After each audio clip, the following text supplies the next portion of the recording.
The restaurant went Welcome, silent the moment her hands started moving. Every head turned.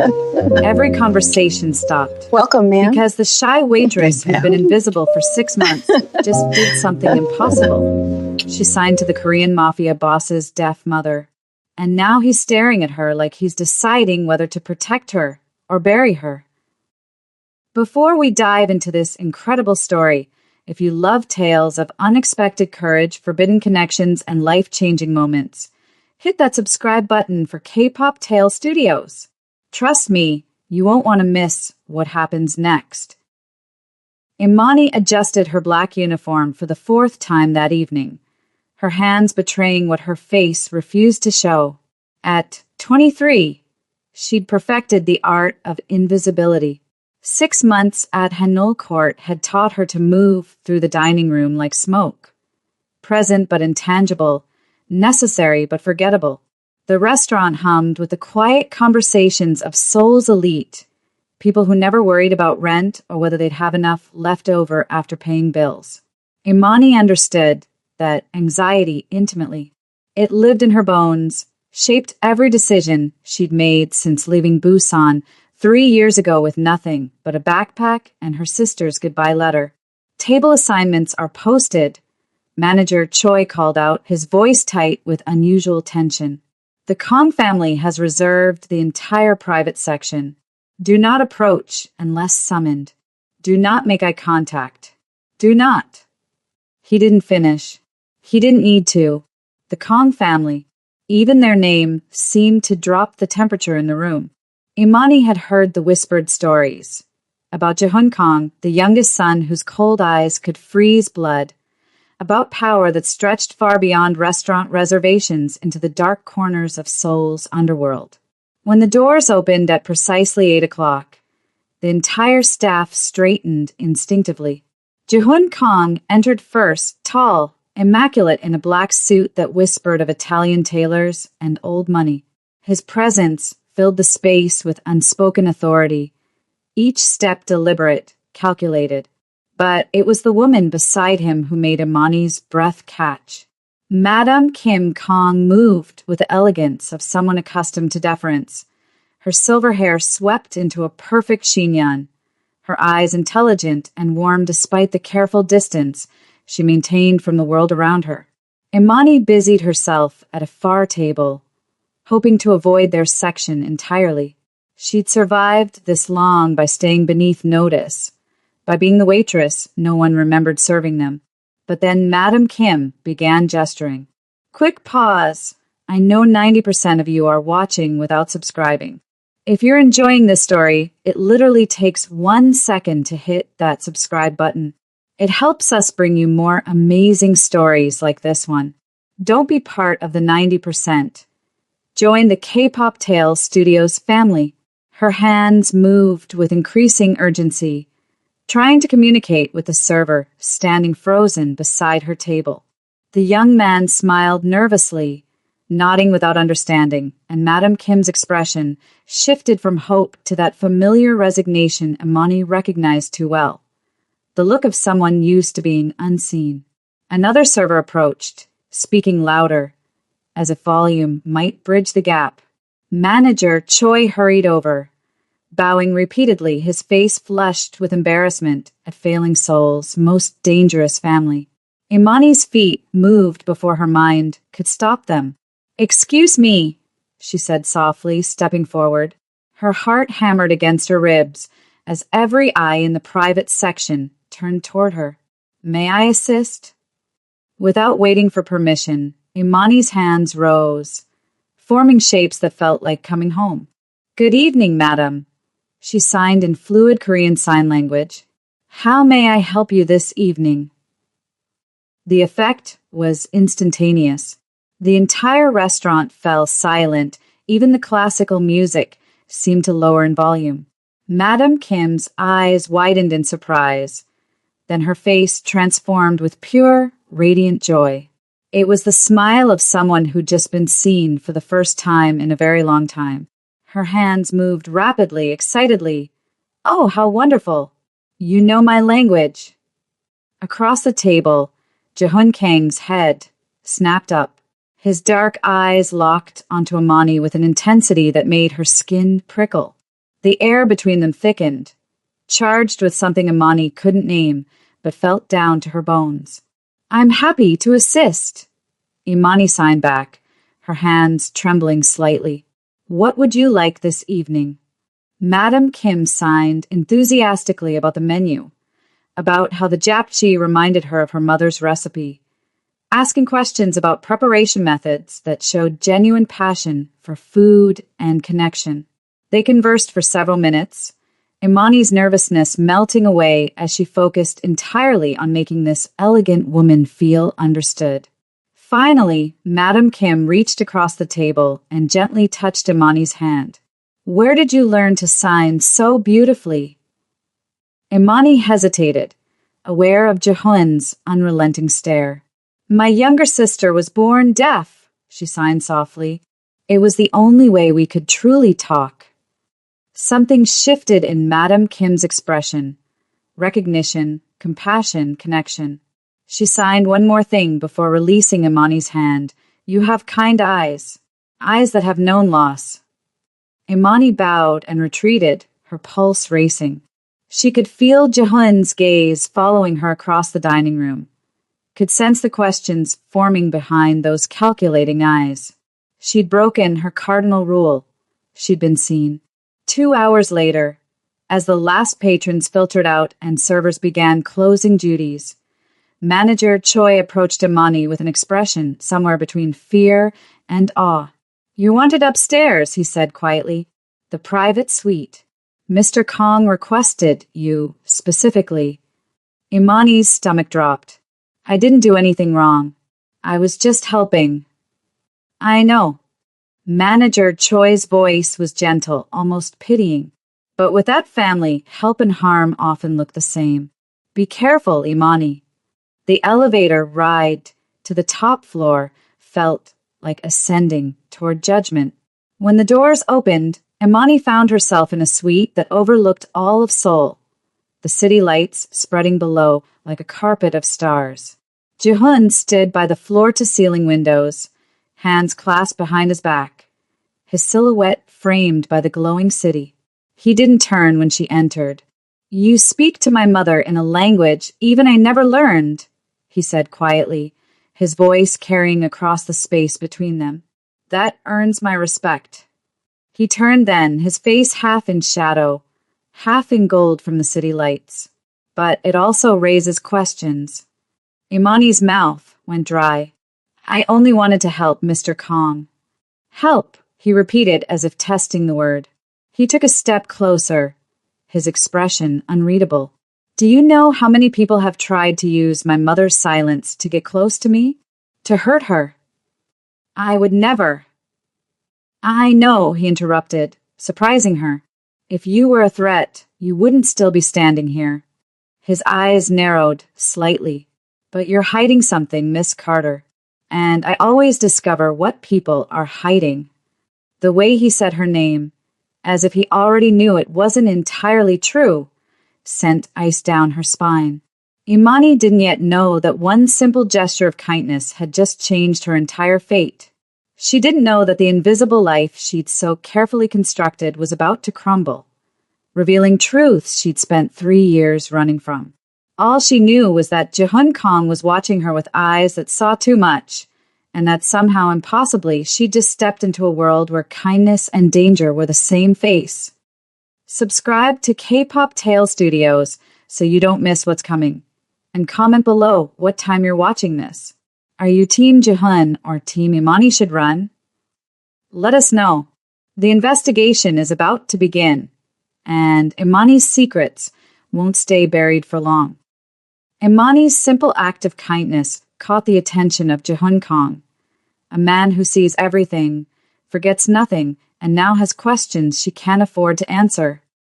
The next morning, Imani arrived at Hanul Court, hoping the previous night had been some strange fever dream. But the way her coworkers stared at her, a mixture of awe and pity, confirmed that everything had been painfully real. "I heard Mr. Kong kept you upstairs for 20 minutes. Sujin whispered while they folded napkins in the service area. Nobody talks to him that long and comes back unchanged.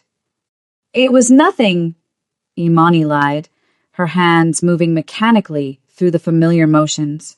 He just wanted to thank me for helping his mother. Sujin's expression said she didn't believe a word. He's requested you again tonight. Private tea service in the garden room at 7. She leaned closer, her voice dropping. Imani, the Kong family doesn't do nothing. Whatever this is, be careful.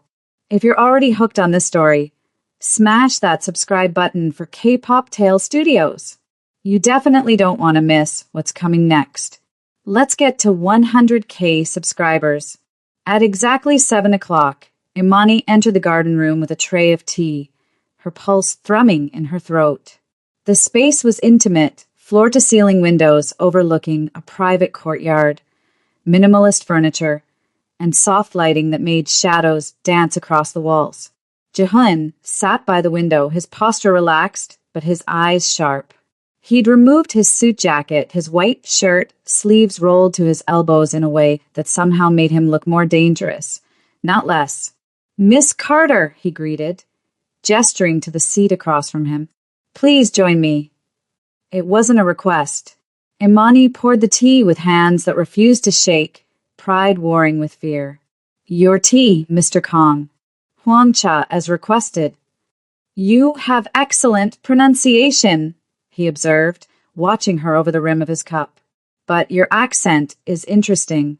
It shifts. He tilted his head slightly. Your employment file says you're from Busan. 3 years in Seoul, working your way through translation courses at Hanyang University's online program. The fact that he'd memorized her file should have surprised her. It didn't. That's correct, Imani said carefully. Is it? Jaehoon's smile didn't reach his eyes. Because you speak like someone raised in Jeonju, not Busan. The vowel patterns are distinct, especially when you're nervous. Like now. Imani's chest tightened. She'd worked so hard to neutralize her accent, to blend in. My stepfather was from Jeonju. I suppose I picked up his speech patterns. Your stepfather, Jaehoon repeated, setting down his cup with deliberate precision. Korean. And your mother? Ghanaian, Imani said quietly. She passed away when I was 16. Something flickered in Jaehoon's expression. Sympathy, perhaps, or calculation. I'm sorry for your loss. And your father? There it was. The question she'd been dreading. I never knew him, Imani said, which wasn't entirely a lie. She'd known of him, had seen photographs, heard stories. But known him? No. Jaehoon leaned back, studying her with that unnerving intensity. You're an interesting puzzle, Miss Carter. A woman with a Ghanaian mother and an absent father, raised by a Korean stepfather from Jeonju, somehow ending up at Seoul's most exclusive restaurant serving my family. He paused. People like you don't end up at Hanul Court by coincidence. Someone recommended you. Who was it? The silence stretched between them like a wire pulled taut. I applied online, Imani finally said. Manager Choi hired me based on my interview and references from my previous job in Itaewon. Manager Choi, Jaehoon murmured, as if making a mental note to question him later. His gaze never left her face. You're lying. Not about everything, but about enough. I'm not. You are. He stood, moving to the window, his hands clasped behind his back. You flinch when my head of security walks by. You avoid the north dining room where certain family associates eat. And yesterday, when I mentioned the Jang family business proposal, your hand trembled so badly you nearly dropped a plate. Imani's blood ran cold. She hadn't realized he'd been watching that closely, cataloging every minute reaction.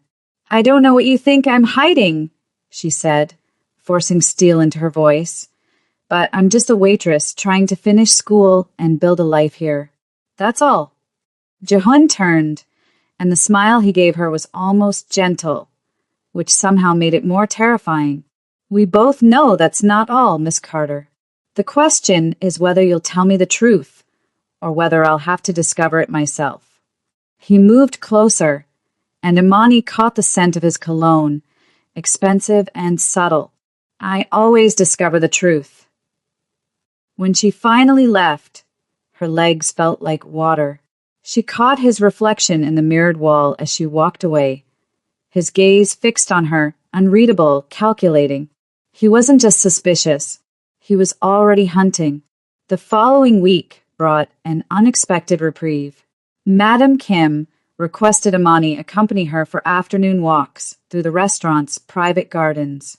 They would stroll among the cherry trees, communicating in sign language, while Madam Kim's security detail maintained a respectful distance. My son thinks everyone has an agenda, Madam Kim signed one afternoon, her expression wistful. He's been hurt too many times, betrayed by people we trusted. I understand, Imani signed back. Trust is earned, not given. Madam Kim smiled, touching Imani's cheek gently. You're wise for someone so young. Jihoon needs someone who sees him as a man, not a title or a threat. Someone who understands that strength and kindness can coexist. That night, as Imani walked home through the quiet streets of Itaewon, she noticed the black sedan. It idled at the corner, windows tinted, engine running. When she turned toward her apartment building, it followed at a careful distance. Her hands trembled as she unlocked her door. She was being watched, followed, investigated. The invisible life she'd built was crumbling, and there was nothing she could do to stop it. The next evening, after her shift ended, Manager Choi approached with an expression that made her stomach drop. Mr. Kong is waiting for you outside. His car, the black sedan, sat at the curb, gleaming under the streetlights. The door opened as Imani approached, revealing Jihoon in the back seat, his face half-shadowed. Get in, he said quietly. Imani slid in, her heart hammering. The door closed with a solid click that sounded too much like a trap snapping shut. Jihoon handed her a sealed envelope, his expression unreadable. Open it. With shaking hands, Imani broke the seal.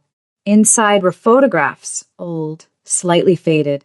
Her breath caught.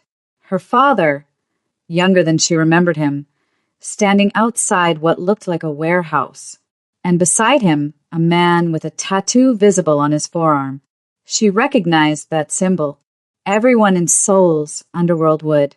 The crest of the Beck family, the Kong syndicate's most dangerous rivals. Tell me, Miss Carter, Jihoon said quietly, his voice soft but edged with steel. Did your father work for my enemies or for me? The question hung in the air between them, heavy with implications Imani couldn't begin to untangle. Outside the car, Seoul moved on. People walking to dinners they'd finish, homes they'd return to, lives that weren't balanced on the edge of a knife. Imani's world had just narrowed to this moment, this man, and this impossible question, and she had no idea how to answer without destroying everything. What? Did you see that twist coming? Subscribe to K-Pop Tales Studios and hit the notification bell. Drop a comment telling us. Do you think Imani's father worked for the Kangs or against them? And what time are you watching this? The truth is about to come out, and it's going to change everything. The photographs trembled in Imani's hands, the faces staring back at her from a past she tried so hard to bury. Her father's smile, carefree, unaware of the darkness that would eventually swallow him whole. He was innocent, Imani whispered, her voice cracking. My father was a security officer at the Ghanaian embassy. He worked night shifts, came home smelling like coffee and old books. She looked up at Jihoon, tears threatening to spill. He disappeared when I was 12. One night, he went to work and never came home. Jihoon's expression remained unreadable, but something flickered in his eyes, calculation or perhaps doubt. The man in the photograph, he pressed. I don't know him. It was the truth. My father never talked about his work, never brought it home. When he vanished, the embassy said there was no record of his employment that week, like he'd been erased. Her voice hardened. So no, Mr. Khan, I don't know if he worked for your enemies or for you or for someone else entirely. I was 12. All I know is he disappeared, and my mother died trying to find answers. The silence in the car was suffocating. Outside, Seoul continued its glittering indifference, neon signs reflecting off rain-slicked streets. Get out, Jaehoon said finally, his voice flat. Imani's heart sank. This was it. She'd be fired or worse. But report to work tomorrow. My mother has requested you specifically for her afternoon appointments. Imani blinked, stunned. You're letting me stay? My mother believes in you, Jaehoon said, his jaw tight. And I've learned not to ignore her instincts. But Miss Carter, his eyes locked onto hers, dark and dangerous. If I discover you've lied to me, if you're playing some game I haven't figured out yet, there won't be a second conversation. Do you understand? Imani nodded, her throat too tight to speak. Over the following weeks, something unexpected happened. Madam Kim's afternoon walks became the highlight of Imani's days. They would sit in the private garden, and the older woman would teach her intimate signs, family expressions, private jokes, the silent language of a mother's love. This sign, Madam Kim showed her, hands forming a delicate gesture, means my heart sees you. I used to sign it to Jaehoon when he was small, before the world made him hard. Does he remember? Imani signed back. Madam Kim's smile was sad. He pretends not to, but sometimes, when he thinks I'm not looking, he signs it to himself. What Imani didn't see was Jaehoon watching them from his office window, his expression softening in ways he didn't quite understand. He'd ordered surveillance on her apartment, investigated every detail of her life, and found nothing. No secret meetings, no suspicious contacts. Just a woman who studied late into the night and sent money to her younger sister in Busan every month. It confused him. In his world, everyone had an angle. Everyone wanted something. But Imani Carter just seemed to want to be invisible, to survive, to build something small and safe in a dangerous city. And somehow, that made her more intriguing than any elaborate deception. Then everything shattered. It was a Tuesday evening when Jaehoon received the call. 3 of his secure meeting locations had been compromised, addresses known only to his inner circle. 2 business associates had been ambushed. Someone was leaking information. Check everything, he ordered his head of security. Phone records, security footage, access logs. Someone in our network is talking. The answer came back within hours.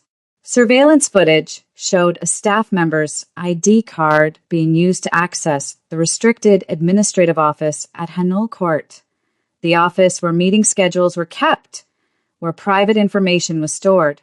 The ID belonged to Imani Carter. The timestamp, 3 hours before the first leak.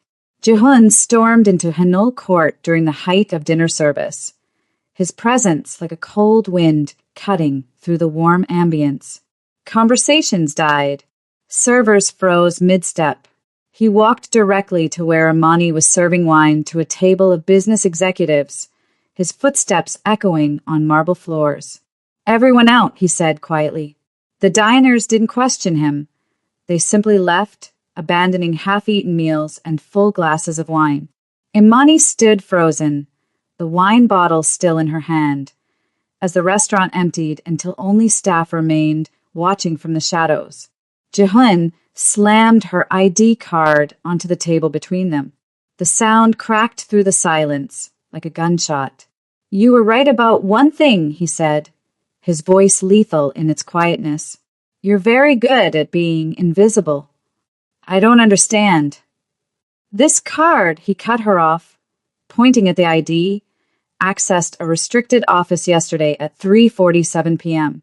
That office contains confidential information. Information that was leaked to my competitors within hours. His eyes were black ice.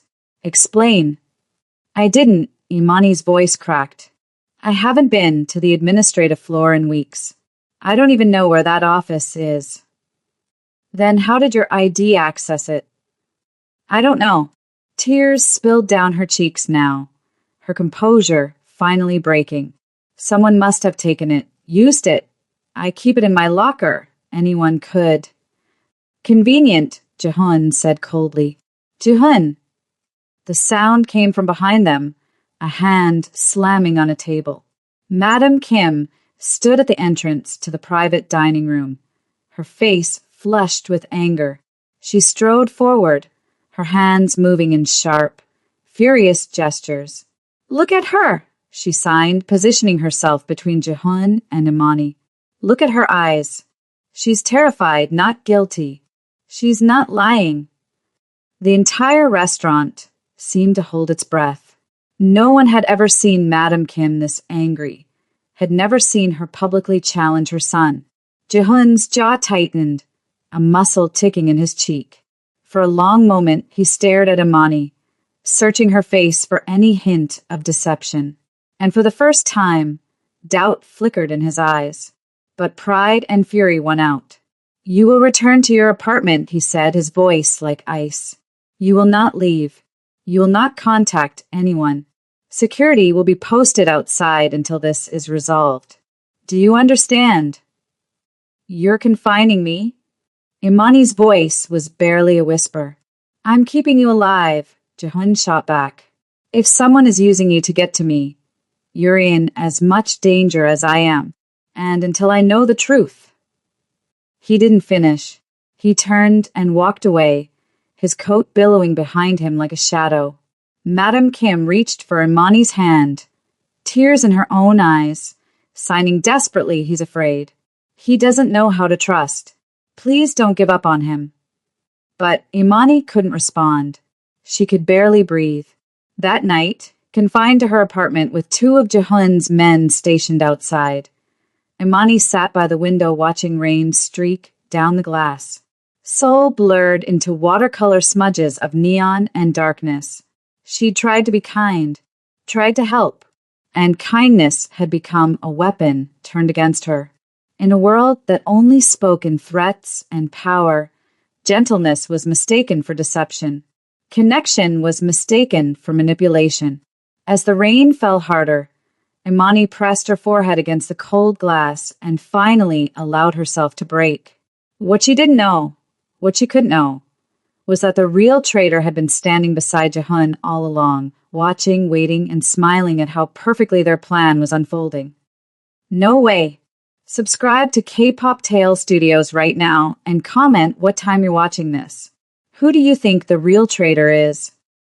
Jehun sat alone in his office, the city lights of Seoul casting long shadows across his desk. The investigation had taken 72 hours of sleepless pursuit, following digital breadcrumbs and questioning loyal men until their stories cracked. And now he knew. The traitor wasn't Imani Carter. It was Miho Kong, his cousin, his blood, the man he'd trusted to protect his mother. The evidence was undeniable. Encrypted messages to the Beck syndicate, bank transfers to offshore accounts, and security footage showing Miho accessing Imani's locker, stealing her ID card to use as the perfect cover. Why? Jehun had asked when his head of security laid out the proof. Greed, sir, and resentment. After your father's death, Miho believed the family should have been his to lead. He's been selling your secrets to the Becks for 18 months. 18 months. While Jehun had been protecting the family, Miho had been dismantling it from within.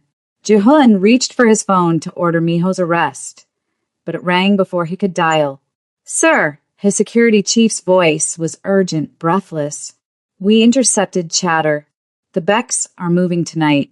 Target Madam Kim. Her route home from the estate. We have maybe 20 minutes. The phone slipped from Jehun's hand. At the Kong estate, Imani sat in the guest room where she'd been moved after 2 days of apartment confinement. Madam Kim had insisted, signing to her son through tears that if Imani was to be imprisoned, she would be imprisoned in comfort, where Madam Kim could at least see her. Jihun had relented, though he still refused to speak to Imani directly. Now Imani stared out the window, exhausted and hollow. She'd done everything right, stayed invisible, kept her head down, tried only to survive. And still, the world had found a way to crush her. Voices erupted in the hallway outside, sharp and panicked. Madam Kim's car. Underground garage now. Can't reach Mr. Kong. Imani's blood turned to ice. She threw open the door to find guards sprinting toward the stairs, radios crackling with static and fear. "What's happening?" she demanded, grabbing one guard's arm. "Madam Kim is leaving for her appointment." "We have intel of a possible," he stopped himself. "Stay here, miss. It's not safe." But Imani was already running. She flew down the marble stairs, her heart hammering against her ribs. The estate was a maze of hallways, but she followed the sound of voices, the smell of car exhaust, the instinct that screamed something was terribly wrong. The underground garage was chaos. Guards shouting into phones, engines revving, and there in the center of it all, Madam Kim's black sedan with its door open, the older woman about to step inside. "Stop!" Imani screamed in Korean, her voice raw. Everyone turned, startled. But Madam Kim, who couldn't hear the warning, continued reaching for the door handle. Imani didn't think. She ran, a full sprint across concrete, her shoes slipping, her breath burning in her lungs. She crashed into Madam Kim, wrapping her arms around the older woman and yanking her backward with all her strength. They hit the ground hard, and the car exploded. The force of it threw them further across the garage floor. Heat seared Imani's back. The sound was deafening, metal tearing, glass shattering, flames roaring to life in a bright orange hell. Shrapnel rained down like deadly hail. Imani curled over Madam Kim, making herself a shield, feeling pieces of glass slice through her uniform, feeling heat blister her skin. The world was fire and noise and terror. And then, gradually, the noise faded to ringing silence. Imani's hands moved automatically, trembling and bloodied. "You're safe now," she signed to Madam Kim, who stared up at her with wide, shocked eyes. "You're safe. I've got you." Footsteps pounded across concrete. Voices shouted, but Imani couldn't hear them over the ringing in her ears. She stayed curled over Madam Kim, her body a barrier between the woman she'd grown to love and whatever danger might still be coming. "Imani." The voice was broken, desperate. Strong hands pulled her back gently, so gently she almost didn't recognize them as Jihun's. He knelt beside them in his expensive suit, now covered in ash and debris, his face a mask of horror and disbelief. His eyes swept over Imani, her torn uniform, the burns on her arms, the blood seeping through fabric, and something in him shattered visibly. Madam Kim's hands moved, trembling so badly she could barely form the signs. But her message was clear. "You see? She protected me, not you." It wasn't an accusation.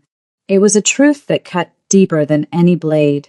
Jihun looked at Imani, really looked at her, and in his eyes she saw shame, awe, and something that looked dangerously close to anguish. "Get them to medical," he ordered, his voice rough. Now, as paramedics rushed forward, Jihun stood, his expression transforming from broken to lethal. He pulled out his phone with shaking hands. "Bring me Miho Kong. Alive. I want him to answer for this." 3 hours later, in a secure room beneath the estate, Miho Kong sat handcuffed to a chair, his face swollen from the beating Jihun's men had given him during arrest. "It should have been mine." Miho spat blood onto the floor. "The family, the power, Father promised me. Then he died and gave it all to you. So you sold us out to the Becks? Jehun's voice was dangerously quiet. You tried to murder my mother. I framed that foreign girl perfectly, Miho laughed bitterly. Planted evidence, used her ID card. You were so eager to believe she was guilty, so desperate to protect yourself that you couldn't see your real enemy was right beside you. Jehun's fist connected with Miho's jaw, snapping his head back. Where's the rest of the Beck cell? Who else is compromised? But even as Miho talked, giving up names to save his own skin, Jehun's mind was elsewhere. In the medical wing upstairs, where Imani Carter lay with burns on her back and glass cuts across her arms, having sacrificed her own safety for his mother without a moment's hesitation. While he had accused her, confined her, refused to believe in her innocence, even when his own mother had vouched for her character. For the first time in years, perhaps for the first time in his adult life, Jehun felt the crushing weight of shame. He found Imani sitting up in the medical bed, her back bandaged, her hands wrapped in gauze. Madam Kim sat beside her, holding her hand and crying silently. Jehun stood in the doorway, this man who commanded empires and inspired fear in Seoul's most dangerous circles, and he couldn't find words. Finally, he stepped inside and did something he hadn't done since he was a child. He bowed, deeply, formally, with genuine remorse. I'm sorry, he said, his voice barely above a whisper. I was wrong. About everything. Imani looked at him with those eyes that had haunted him for weeks. Eyes that had seen too much pain, carried too many secrets, but somehow still held kindness. Your mother is safe, she said softly. That's all that matters. But Jehun knew it wasn't all that mattered. Not anymore. For the first time in years, Jehun had apologized to anyone, and he knew that this woman, this shy waitress who'd signed to his mother in a crowded restaurant, had just changed the entire trajectory of his life. If you've made it this far without subscribing to K-Pop Tale Studios, I have to ask, what will it take? We pour our hearts into creating these stories for you. The least you can do is hit that subscribe button and drop a comment telling us what time you're watching. You do not want to miss how this love story ends. Subscribe now. Before we get to the finale, if you've been following this entire story without subscribing to K-Pop Tale Studios, now is the time. Don't let this be the last story you see from us. Hit that subscribe button. 6 weeks had passed since the explosion, and the Kong estate had transformed in ways no one could have predicted. The burns on Imani's back had healed into faint scars, marks she wore as evidence of a choice she'd make again, without hesitation. The fear that had haunted her for 3 years had finally begun to ease. Every Thursday afternoon, the estate's main hall filled with an unlikely sight. Jehun's security team learning sign language from Madam Kim. Communication saves lives, Madam Kim would sign at the beginning of each lesson, and the hardened men would nod solemnly, their large hands fumbling through gestures with unexpected gentleness. Imani served as translator and assistant.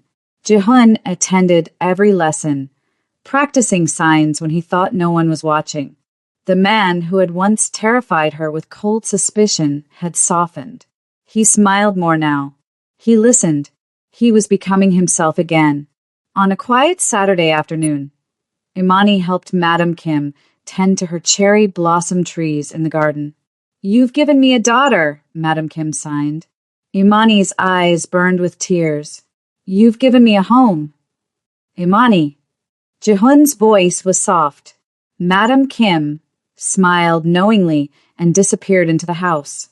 Jehun approached slowly. My mother says you remind her of me. Before the world made me cruel. Maybe you were never cruel, Imani said softly. Just misunderstood. He closed the distance between them. You taught me something no one ever could. That silence isn't weakness. It's strength. Jehun reached for her hand, his touch gentle. His thumb traced the scars on her palm from the explosion. You saved my mother's life. You saved mine too. I don't know how to do this, he admitted. I don't know how to care about someone without turning it into control. But I want to learn. If you'll teach me. I'm just a waitress who knows sign language, she said with a small smile. You're so much more than that. His hand tightened around hers. You're the first person who saw me as human instead of a weapon. A breeze stirred the blossoms above them, petals falling like pink snow. Madam Kim watched from her balcony, smiling. So what happens now? Imani asked. Jehun raised his free hand and signed slowly. We begin again. They walked beneath the cherry blossoms, hands intertwined, while Madam Kim watched with tears of joy. And somewhere between danger and grace, a shy waitress and a broken heir found the courage to speak the same language, the one only hearts can understand. You just finished this entire story without subscribing? After everything we gave you? K-Pop Tales Studios crafted this for you. All we ask is one click. Comment, I subscribed. And tell us what time you finished. Show some love and subscribe right now.